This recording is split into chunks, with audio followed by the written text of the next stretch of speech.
Hello everyone, welcome to my channel Excel Sessions, and today we will learn how to copy and paste the visible cells only. In Excel we hide rows or columns sometimes, and if we copy and paste a range that contains hidden row, those hidden rows will also be pasted. Now in this example, row number 4 to 17 are hidden. Now select the data, press Ctrl C to copy the data. Now select any blank cell and press Ctrl V to paste the data. Now you can see that the pasted data is showing the hidden rows also.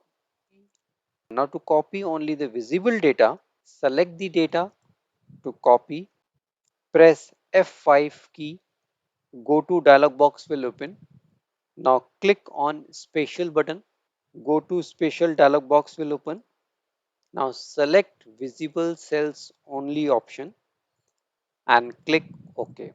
Now press Ctrl C to copy the data, select any blank cell and press Ctrl V to paste the data. Now this time the pasted data will show only the visible cells. Now in this way you can copy and paste only visible cells in Excel. If you like the content, press thumbs up and share with your friends and colleagues. Subscribe the channel and press bell icon to get the notifications of new videos. Thanks for watching.